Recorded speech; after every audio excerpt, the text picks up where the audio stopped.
quero compartilhar com a igreja do Senhor o texto qual o Senhor colocou em meu coração para a tarde desse dia. Nós já ouvimos a voz de Deus falar, a manifestação da graça e do poder de Deus é real em nosso meio. Nós podemos sentir a sua Shekinah, mas eu tenho certeza que Deus ainda tem uma palavra para o meu e para o teu coração nesse dia. Amém? Livro de 2 Samuel, capítulo de número 5. Aleluia. Versículo de número 16. Livro de 2 Samuel, capítulo de número 5. E o versículo 16. Quem encontrou diz amém. Diz assim a palavra do Senhor. E Elisama, e Eliada, e Elifelete. Repita comigo por bondade.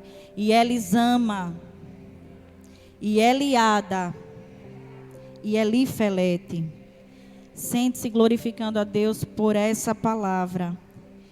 Eu confesso para os irmãos e para as irmãs que quando a nossa pastora colocou no grupo a escala do círculo de oração, eu senti um grande temor e tremor da parte do Senhor. Porque nós sabemos, irmãos, que grande é a responsabilidade de estarmos aqui neste lugar, transmitindo sobretudo a palavra de Deus. Porque se fosse para nós transmitirmos, irmã Marluce, aquilo que a gente gostaria de transmitir era a coisa mais fácil do mundo. Mas estamos debaixo de uma autoridade divina.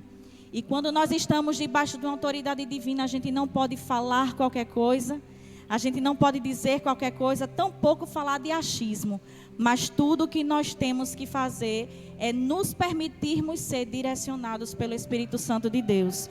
Então, antes de compartilhar com vocês o tema que Deus colocou no meu coração para esse dia, eu quero agradecer primeiramente ao meu pastor Arnóbio, por toda a confiança e por todo o ensinamento que ele tem me proporcionado e proporcionado aos meus. E esse agradecimento, minha pastora, é extensivo à sua vida. Se hoje eu estou aqui, é porque eu aprendi com a senhora alguma coisa. E eu louvo a Deus porque com a senhora eu tenho aprendido muito, muito mesmo. Que Deus em Cristo Jesus continue abençoando a sua vida. Irmãos, nós temos um tema que Deus certamente ministrou ao coração da nossa pastora, a irmã Antônia, que é o tema milagres, baseado no livro de João, que a nossa dirigente irmã Jeane já ministrou de uma forma tão gloriosa aos nossos corações, e que se o culto terminasse ali naquele momento, eu já sairia de posse de vitória. Porque se nós formos ficar aqui, a tarde é pouca para nós enumerarmos os grandes milagres que Jesus, Ele tem operado não apenas na minha vida, mas na vida de todos nós que estamos aqui. E o tema ao qual o Senhor colocou no meu coração para a tarde desse dia, foi nessa madrugada, e é um tema que não está desvinculado do tema milagre. Porque nós lemos em 2 Samuel capítulo 5, versículo 16, 3 nomes dos filhos de Davi, e que, diga-se de passagem, são 3 nomes o qual Davi ele atribui os seus filhos para simbolizar as 3 etapas que ele vivenciou debaixo da autoridade de Deus. Repita comigo: Elisama, Eliada e Elifelete. Diga comigo: Deus ouve, Deus conhece e Deus é livramento. Vire para pelo menos 2 pessoas que estão do seu lado e diga comigo: Elisama, Deus ouve. Eliada, Deus conhece. E Elifelete, Deus é livramento. E esse foi o tema ao qual o Senhor colocou no meu coração. Deus ouve, Deus conhece e Deus é livramento. Irmãos, nós estamos diante de um texto que não é muito conhecido, mas o seu contexto é conhecido da igreja. Nós estamos diante da história do rei Davi. E nós sabemos que Davi, ele foi escolhido da parte de Deus de uma forma atípica. Porque quando o profeta Samuel foi chamado por Deus para ungir o rei de Israel no lugar de Saul, nós sabemos que quando ele chega na casa de Jessé, Jessé a priori apresenta os seus filhos mais velhos. E onde estava Davi? Estava por detrás das malhadas. Estava pastoreando ovelhas, como era o seu ofício. Porque Deus não vê a aparência. Deus não vê como o homem vê. O homem vê a superficialidade. O homem vê o exterior, mas Deus vê o interior. Deus conhece o íntimo, Deus conhece o secreto. E uma das coisas mais lindas que eu acho é que quando um casal ele se dá em casamento, pelo menos aqueles que têm o temor do Senhor e que sabem que um dos mandamentos de Deus é que nós devemos nos casar, se dar em casamento e multiplicar a nossa descendência, é quando uma mulher engravida.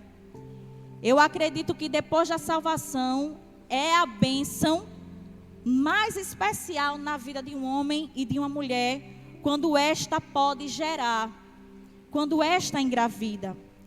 E quando esta está grávida, posteriormente, a primeira coisa que se vem à mente daquele casal é descobrir o sexo da criança. É saber se é homem, é saber se é mulher. Irmã Jéssica, e depois que eles descobrem o sexo, qual é a próxima curiosidade ou qual é a próxima ansiedade que esse casal ele começa a sentir? A que nome atribuir a este filho? E quando nós lemos as Sagradas Escrituras, nós vemos que costumeiramente se atribuía nomes aos filhos para homenagear alguém, ou para que de uma forma profética profetizasse a partir do nome uma bênção de Deus, para que aquele filho ou aquela filha pudesse vivenciar depois do seu crescimento. Deus, ele é especialista em mudar nomes. E quando nós passeamos pelo Antigo Testamento, nós vemos que Deus, ele fez isso com Sarai. Sarai, mulher de Abrão, que agora tem um encontro com Deus e que a sua fé é aumentada porque ela era uma mulher estéril. Deus agora diz: a partir de hoje o teu nome deixará de ser Sarai e passará a ser Sara. Deus tem um encontro com Abrão. Abrão significa dizer pai das alturas. E quando este homem ele tem um encontro com Deus, Deus muda o seu nome para Abraão, que significa dizer pai de uma multidão. E assim também aconteceu com Jacó. Jacó, que outrora o seu nome significava enganador ou suplantador, agora Deus o chama e diz: a partir de hoje o teu nome deixará de ser Jacó e passará a ser Israel. Assim também Deus fez com Saulo, um perseguidor da igreja, um perseguidor dos cristãos. E agora Jesus tem um encontro com Saulo e diz: a partir de hoje o teu nome deixará de ser Saulo e passará a ser Paulo. O que nós aprendemos com isso é que sempre que nós vemos as Sagradas Escrituras, nós analisamos a partir do nome da pessoa a qual Deus, ele fez questão de fazer registrado na Bíblia Sagrada, que aquela pessoa, a partir do nome, ela tem características que falam a respeito do seu caráter. E o primeiro nome que eu quero compartilhar com vocês é Elisama. Deus ouve. Quando nós passeamos nas Sagradas Escrituras, nós vemos vários exemplos que Deus, ele ouve. Uma das coisas mais extraordinárias, igreja do Senhor, é que Deus, Ele tem prazer em ouvir a minha e a tua petição. Os ouvidos de Deus sempre estão inclinados para ouvir o meu e o teu clamor. Os ouvidos de Deus nunca estão encolhidos para ouvir um verdadeiro adorador que tem um coração contrito e se aquebranta diante da sua presença. Ah, queridos, quando isso acontece, os céus se movem a nosso favor. Quando nós vemos as Sagradas Escrituras, em 1 Samuel, capítulo 1, versículo 27, nós vemos uma mulher que era estéril, por nome de Ana. E os irmãos conhecem muito bem essa história. Ana, ela era estéril, e costumeiramente sua serva Penina a irritava, zombava, porque Ana não podia dar filhos a Eucana. E a Bíblia vai dizer que Eucana amava mais a Ana do que a Penina.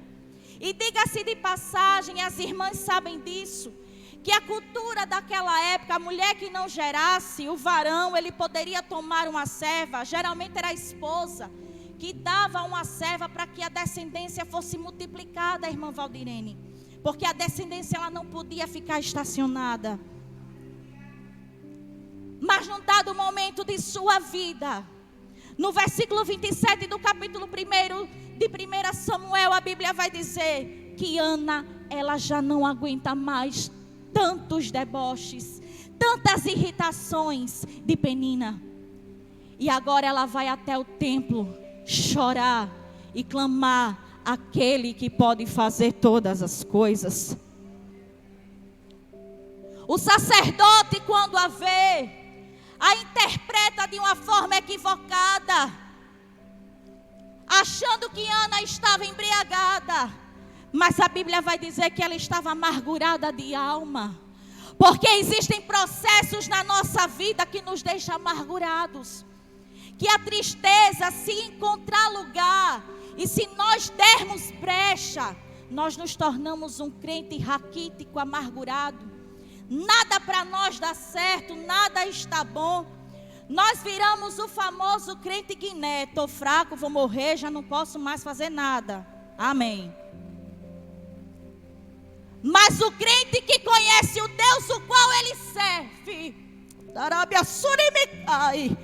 independente das circunstâncias, independente do problema, ele se posiciona como Ana. Ele aquebranta a sua alma e se apresenta diante de Deus. E quando Ana faz isso, nós conhecemos bem a história. O Senhor vai lá, abre a madre de Ana e lhe dá Samuel. No livro de 2 Reis, capítulo 20, versículo 5, nós vemos a oração de um homem que recebeu um decreto da parte do Senhor que iria morrer.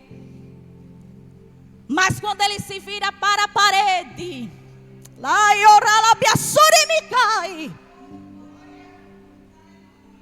clama a Deus por misericórdia, a Bíblia vai dizer que Deus ouviu a oração de Ezequias. Irmã Cedilma, Deus muda decreto de morte quando nós oramos com o coração contrito diante dEle. Quando nós aplicamos a nossa fé diante do Senhor, o Senhor muda a sentença. Aí a Bíblia vai dizer que volta lá o profeta e diz: olha, Deus ouviu a tua oração. E Deus manda eu te dizer que de hoje em diante o Senhor te acrescentará 15 anos. Porque Deus ouviu. Ele ama. Deus ouve. Deus ouve quando você está lavando os pratos em casa. Deus ouve quando você está lavando roupa. Deus ouve quando você está passando ferro na roupa lá, cansada, dizendo: Deus, eu já não aguento mais. Deus, o Senhor conhece a minha história. O Senhor sabe do que eu estou passando. E o Senhor sabe do que eu estou precisando. Porque somente o Senhor é o meu socorro bem presente na angústia. E Deus ouve. Quando nós vemos aqui Elisama, Deus ouviu o choro de Davi quando estava na caverna de Adulão. Quando estava fugindo de Saul por ser perseguido. Porque ninguém é perseguido à toa. E eu tenho algo da parte de Deus para dizer a você. Quando você estiver no processo da perseguição, comece a agradecer, não pela perseguição em si, mas pela vitória que vai vir depois da perseguição. Davi teve que se retirar. Marinalva, fica lá enclausurado na caverninha de Adulão. Mas Deus também ouviu. Quando este menino, que onde ninguém queria desafiar um gigante, ele se prontificou diante do rei e disse: quem é esse incircunciso que vem contra o exército do Deus vivo? Ele vem contra mim com lança e espada, mas eu irei contra ele em nome do Senhor. E eu imagino o Davizinho lá, franzino, sem ninguém dar R$1 por ele, Joyce. E o gigante chegando perto, olhando para ele, para o tamanho, para a pequenez, porque o homem só vê a aparência. Aí Deus olha para Davi e diz: Davi, eu só preciso de 5 pedrinhas, porque quem vai derrubar o gigante sou eu. Deus ouve. Em nenhum momento da história do rei Davi, eu não vi Davi comemorando porque matou um urso e um leão. Deus, ele não botou uma placa quando chegou em casa e disse: matei um urso, matei um leão. Não, porque quem é não precisa parecer que é. Quem tem não precisa parecer quem tem, porque quem bota em evidência é Deus. Quem sopra o nome é Deus. Quem dá é Deus. É por isso que João 3,30 diz: é necessário que ele cresça e que eu diminua. Porque, irmãos, não existe segredo e nem existe arrudeio. Para subir tem que descer. Não se sobe sem descer, sem começar de baixo, sem fazer alicerce, sem ter uma boa base. Para eu poder fazer o piso de uma casa, eu preciso ter um bom contrapiso. Porque se eu não tiver um bom contrapiso, as bases da casa ficarão tortas.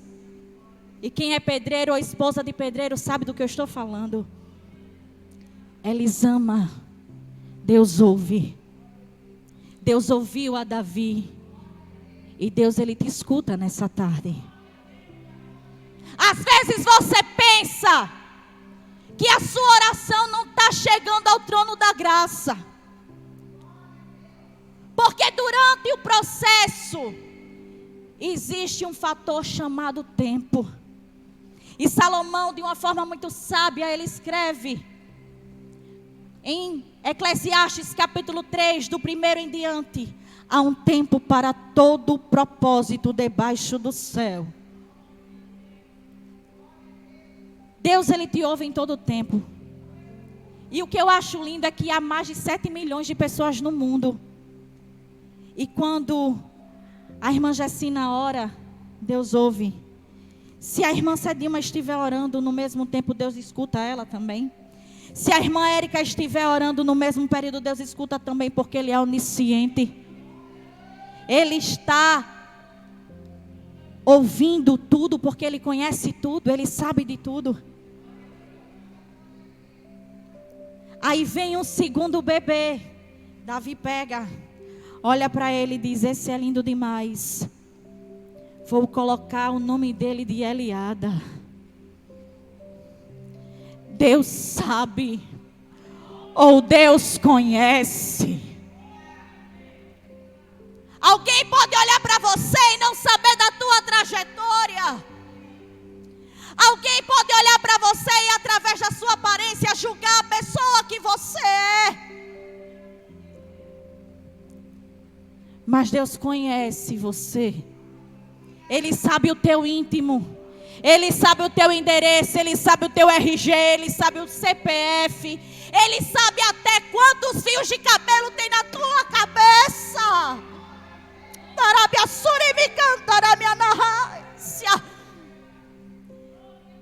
Para você ter a comprovação de que Deus, Ele conhece. Em Atos, no capítulo 1, versículo 24, diz que Deus conhece o nosso coração.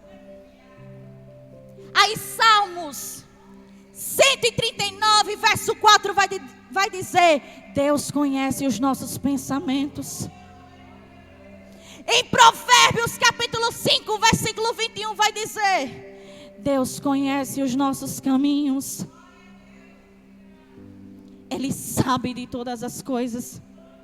E por Ele saber de todas as coisas, não adianta nós querermos tentar ajudar Deus a fazer alguma coisa.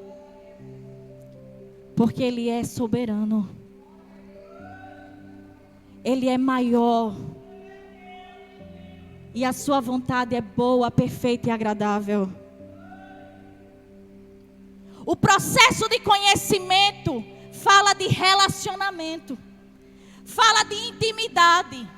Só se conhece alguém, irmã Janicleide, quando se passa horas com aquela pessoa. Eu só posso conhecer o Deus que eu sirvo se eu tiver intimidade com Ele.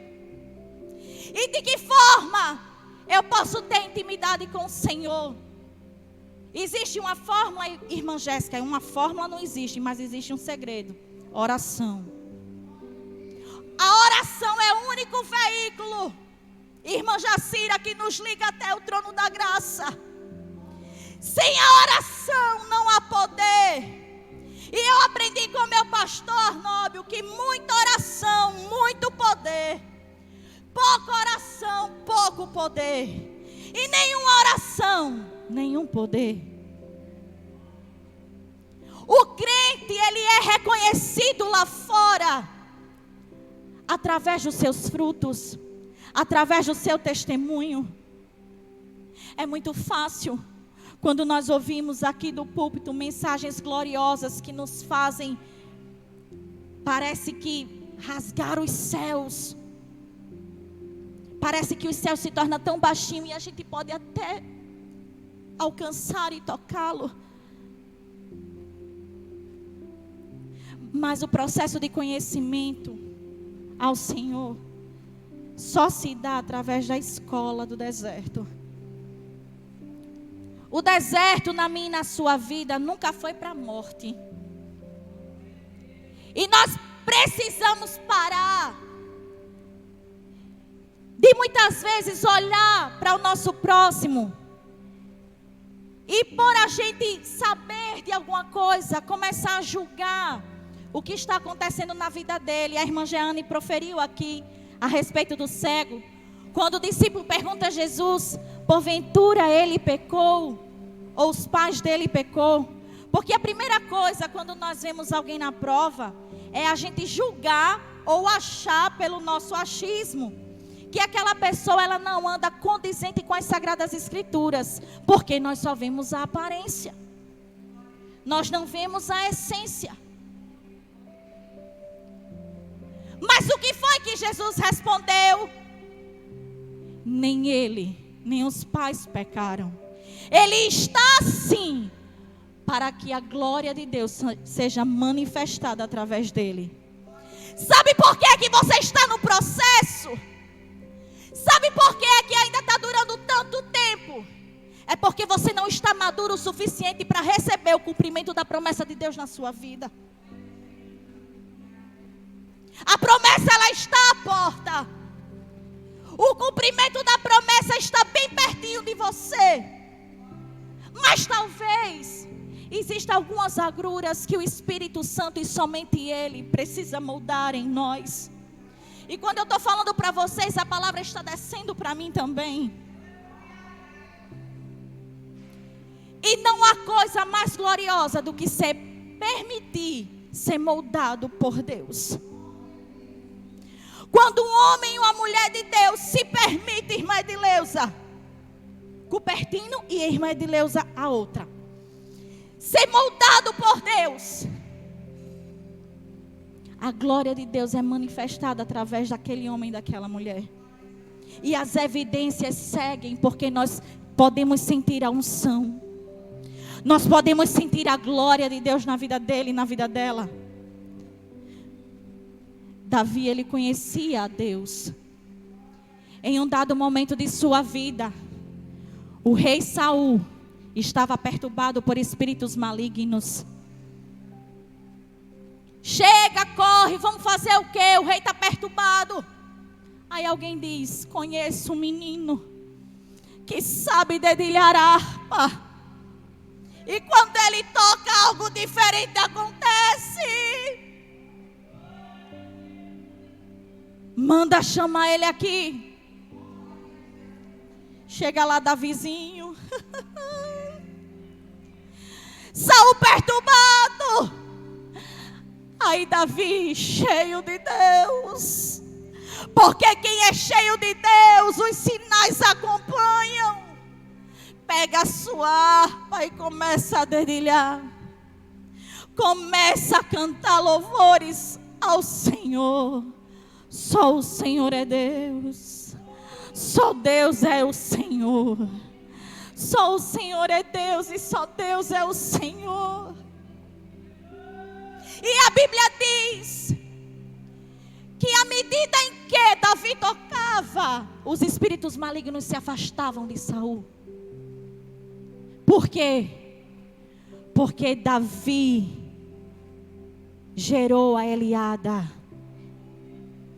Ele sabia que Deus o conhecia. Deus, Ele te conhece. Ele sabe quem você é. Às vezes nós queremos tentar ajudar a Deus.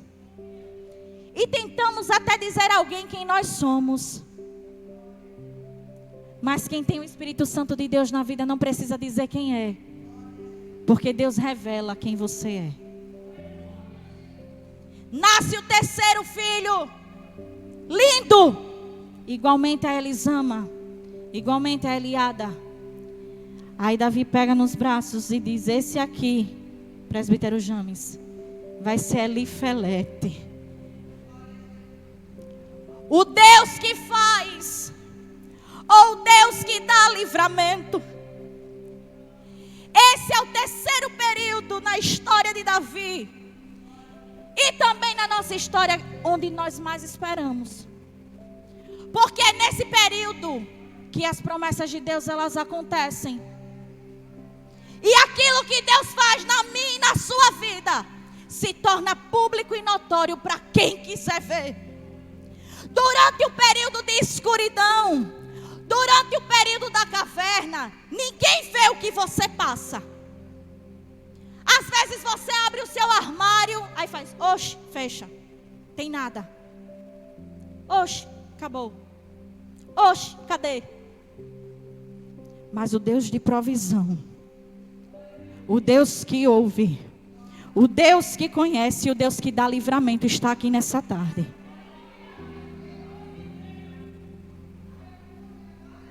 Deus livrou a Davi das garras de Saul.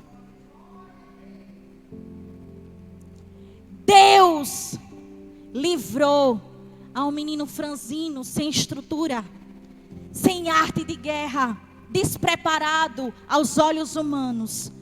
Mas foi Ele que deu livramento para Israel. Foi através dele que chegou o livramento para Israel. Alguém pode olhar para você e não dar nada. E eu tenho muito medo, às vezes, de olhar ou de ouvir alguém falar sobre determinada pessoa. Porque na pregação que nós vimos aqui, acredito eu que do congresso, onde as irmãs fizeram parte, o pastor que ministrou, ele disse: nós temos a mania de julgarmos pela aparência, Mas você só vai conhecer uma pessoa se você conviver com ela de perto. Eu não tenho propriedade para falar da irmã Sandra se eu não convivo com a irmã Sandra. Porque quem conhece a irmã Sandra é o Todo-Poderoso. E eu não posso atirar pedra em um fruto que aos meus olhos parece estar verde, mas para Deus já está maduro. Elifelete, o Deus que dá livramento. E se eu fosse perguntar às irmãs aqui, se vocês têm testemunho de livramento, daquilo que Deus já fez através do seu poder, na vida de cada uma que está aqui, irmãs. A tarde não daria. A tarde seria pequena demais, irmã Damiana, para nós falarmos de tudo que Deus fez. E se você não se lembra, deixa eu falar do maior milagre. Porque hoje o que nós passamos é fichinha, comparado ao que Jesus já fez na cruz do Calvário. João 3,16. Porque Deus amou o mundo de tal maneira que deu seu Filho unigênito, para todo aquele que nele crê não pereça, mas tenha a vida eterna. Tribulações, angústias são necessários, irmãos. Problemas, quem não tem? Mas nós precisamos começar a voar por cima desses problemas. Nós precisamos começar a se comportar como águias. Haja tempestade, a águia voando por dentro da tempestade. É por dentro. Ela não passa por cima. Ela vai rompendo por dentro. Vez ou outra ela sobe, mas ela diz: não, eu tenho que passar por dentro. Eu não posso me desviar, irmã Antônia, dos planos de Deus e dos propósitos que Deus tem para a minha vida. Você não pode se desviar dos projetos que Deus tem para você. A fornalha pode ser aquecida 7 vezes, mas o quarto homem vai estar lá dentro. Olharam para a fornalha, colocaram 3, Sadraque, Mesaque e Abednego. De repente olharam de novo e disse: que negócio é esse? Eu estou vendo 3, não, eu estou vendo 4. Jogaram Daniel na cova dos leões. Pronto, acabou. Vai mais falar de Deus não aqui. Bota ele lá dentro. A Bíblia não descreve não, viu? Mas a gente pode conjecturar. Eu imagino que Daniel até deitou por cima dos leões, minha gente. No outro dia o homem estava lá. Daniel! Ele saiu mais vivinho do que nunca. O Deus de livramento, Ele está aqui nessa tarde. Elisama, Deus ouve. Eliada, Deus conhece. Elifelete, o Deus que dá livramento. Fique em pé por bondade nessa tarde.